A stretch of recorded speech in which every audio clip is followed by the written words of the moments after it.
Assalamualaikum warahmatullahi wabarakatuh. Perkenalkan, nama saya Zulika Rahmawati. Saya dari kelas Manajemen A Reguler.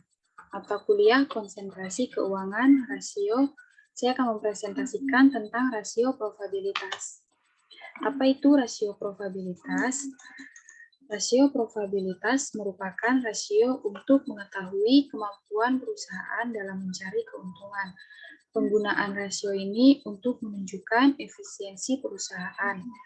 Rasio ini juga memberikan ukuran tingkat efektivitas manajemen suatu perusahaan. Rasio probabilitas menunjukkan seberapa baik perusahaan menggunakan asetnya untuk menghasilkan keuntungan dan nilai bagi pemegang saham. Rasio atau nilai yang lebih tinggi biasanya dicari oleh sebagian besar perusahaan, karena ini biasanya mengindikasikan bahwa bisnis berkinerja baik dengan menghasilkan pendapatan, laba, dan arus kas. Ada juga manfaat rasio probabilitas bagi investor untuk mengukur dan mengevaluasi kinerja perusahaan dalam memperoleh laba relatif terhadap pendapatan, aset neraca, biaya operasi, dan ekuitas pemegang saham selama periode waktu tertentu. Ada pula manfaat rasio probabilitas lainnya. Yang pertama adalah mengetahui besarnya tingkat laba yang diperoleh perusahaan dalam satu periode. Yang kedua, mengetahui posisi laba perusahaan tahun sebelumnya dengan tahun sekarang. Yang ketiga, mengetahui perkembangan laba dari waktu ke waktu. Keempat, mengetahui besarnya laba bersih sesudah pajak dengan modal sendiri. Yang kelima, mengetahui produktivitas dari seluruh dana perusahaan yang digunakan, baik modal pinjaman maupun modal sendiri. Dan yang keenam, mengetahui margin laba kotor atas penjualan bersih, mengukur margin laba operasional atas penjualan bersih, dan mengukur margin laba bersih atas penjualan bersih. Lalu ada juga jenis-jenis rasio probabilitas dan cara menghitung, yaitu yang pertama ada margin laba kotor, gross profit margin. Gross profit margin atau margin laba kotor adalah rasio probabilitas untuk menilai persentase laba kotor terhadap pendapatan yang dihasilkan dari penjualan. Margin laba kotor dilakukan dengan cara membandingkan laba kotor dengan pendapatan penjualan. Ada juga cara perhitungan dari margin laba kotor, yaitu laba kotor dibagi dengan penjualan bersih. Yang kedua, ada pengembalian atas aset, yaitu ROA, atau Return on Asset, merupakan salah satu jenis rasio probabilitas yang menunjukkan hasil pengembalian dari bisnis atas seluruh aset yang ada. Rasio ini menggambarkan efisiensi pada dana yang digunakan dalam perusahaan. Ada juga cara perhitungan ROA, yaitu laba bersih dibagi dengan total aktiva, atau bisa disebut juga dengan total aset. Pengembalian atas ekuitas atau ROE, Return on Equity, merupakan hasil pengembalian dari bisnis atas seluruh modal yang ada. Salah satu indikator yang digunakan pemegang saham untuk mengukur keberhasilan bisnis yang dijalani. Ada juga cara perhitungan ROE, yaitu laba bersih dibagi dengan total ekuitas. Ada yang keempat, ada margin laba operasional. Margin laba operasional atau operating profit margin merupakan rasio yang digunakan untuk mengukur besarnya persentase laba operasional pada penjualan bersih. Rasio ini dapat dihitung dengan membagi laba operasional terhadap penjualan bersih. Cara perhitungannya adalah laba operasional dibagi dengan penjualan bersih. Yang terakhir ada margin laba bersih, yaitu net profit margin. Margin laba bersih adalah rasio probabilitas untuk menilai persentase laba bersih yang diperoleh setelah dikurangi pajak. dari pendapatan yang diperoleh dari penjualan. Margin laba bersih ini disebut juga rasio margin laba. Rasio ini mengukur laba bersih setelah pajak terhadap penjualan. Semakin tinggi margin laba bersih, semakin baik operasi suatu perusahaan. Ada juga cara perhitungan dari laba bersih, yaitu laba bersih dibagi dengan penjualan bersih.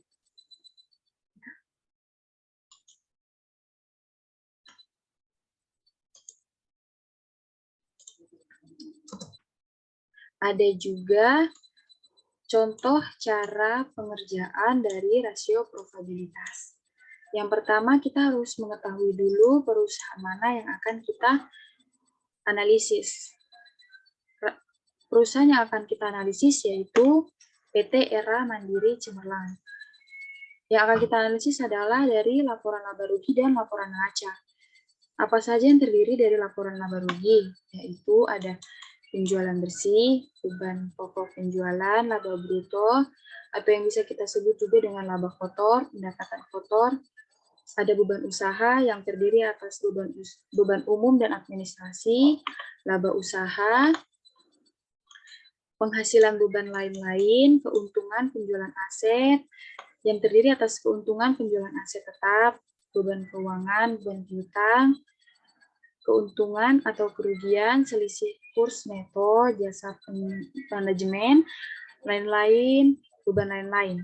Ada juga laba sebelum manfaat beban pajak penghasilan dan manfaat beban pajak penghasilan kini tanggungan beban pajak penghasilan neto dan laba neto yang bisa disebut juga dengan laba bersih maupun pendapatan bersih.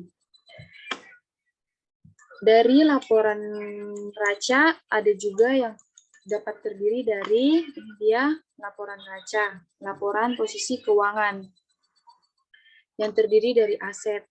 Aset terdiri menjadi dua, yaitu ada aset lancar maupun aset tidak lancar. Aset lancar ada kas, piutang usaha, piutang lain-lain, persediaan, uang muka, beban dibayar di muka, dan aset tidak lancar terdiri dari piutang kemitraan, aset tetap, aset pajak tanggungan, aset tidak lancar lainnya. Lalu ada juga liabilitas dan ekuitas. Liabilitas terdiri dari dua, yaitu ada liabilitas jangka pendek dan jangka panjang. Yang terdiri dari jangka pendek ada pinjaman bank jangka pendek, utang usaha, utang pajak, uang muka, beban akrual, jatuh tempo dalam waktu 1 tahun, utang pembiayaan konsumen. Lalu yang terdiri pada jangka panjang adalah liabilitas jangka panjang setelah dikurangi bagian jatuh tempo dalam 1 tahun. Utang pembiayaan konsumen, ada utang pihak berelasi, liabilitas imbalan kerja. Lalu ada ekuitas. Apa saja yang terdiri dari ekuitas? Yaitu modal, lalu tambahan modal disetor, penghasilan komprehensif lainnya, saldo laba, yaitu telah ditentukan penggunaannya, belum ditentukan penggunanya. Yaitu yang pertama cara perhitungan dari analisis probabilitas. Yang pertama ada gross profit margin, yaitu pendapatan kotor dibagi dengan penjualan. Pendapatan kotor ini kita bisa dapatkan dari laporan laba rugi. Tahun yang akan kita analisis yaitu tahun 2019 dan 2018. Cara memperhitungkannya yaitu sama dengan pendapatan kotor dibagi dengan penjualan lalu enter. Untuk mendapatkan persennya juga sama, yaitu dengan pendapatan kotor dibagi dengan penjualan lalu enter. Jika pertama belum mendapatkan persen, maka kita ubah ke persen dulu. Jika sudah terubah ke persen, maka kita akan lanjut ke analisis berikutnya, yaitu ada operating profit margin, yaitu pendapatan operasional dibagi dengan penjualan bersih atau sales. Angka-angka ini, nominal ini kita akan dapatkan dari laporan laba rugi atau neraca. Kita bisa lihat pada laporan yang ada. Lalu tahun yang akan kita analisis adalah 2018 dan 2019. Cara perhitungannya pun sama, yaitu sama dengan pendapatan operasional dibagi dengan penjualan, lalu enter. Setelah itu persen kita cara hitungnya sama, yaitu pendapatan operasional dibagi dengan penjualan, lalu enter. Jika belum mendapatkan persen, kita akan ubah ke persen. Jika telah terubah ke persen dan hasilnya pun sudah dapat, kita akan lanjut ke analisis berikutnya, yaitu net profit margin, yaitu pendapatan bersih dibagi dengan penjualan atau sales.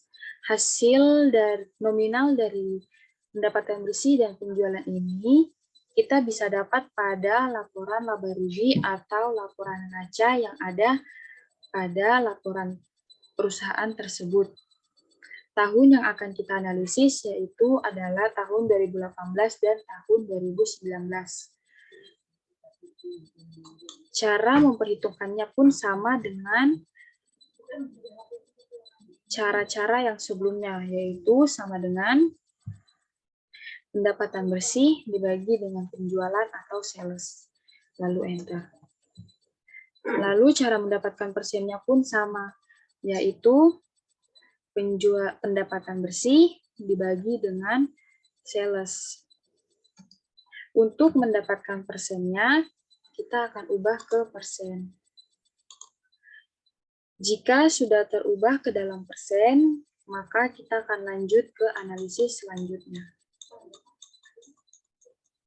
Analisis selanjutnya adalah analisis ROA atau Return on Asset, yaitu pendapatan bersih dibagi dengan total aktiva atau total aset.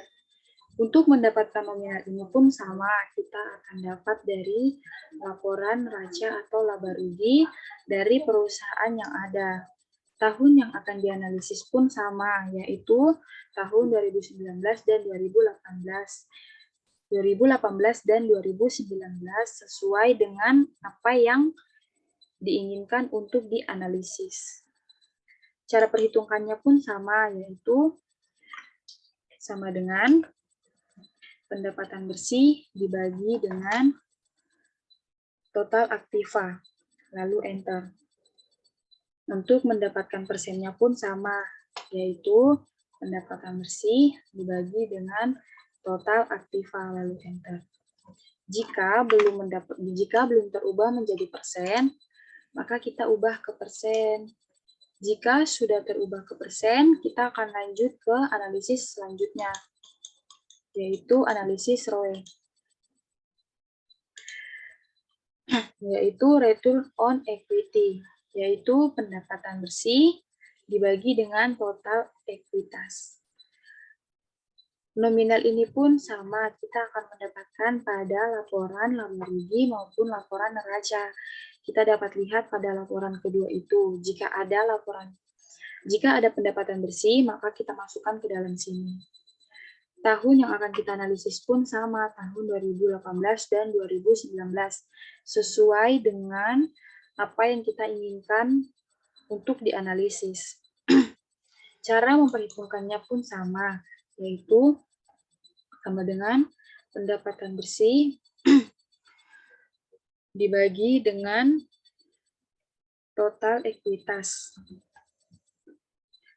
Lalu untuk memperhitungkan persen adalah pendapatan bersih dibagi dengan total ekuitas.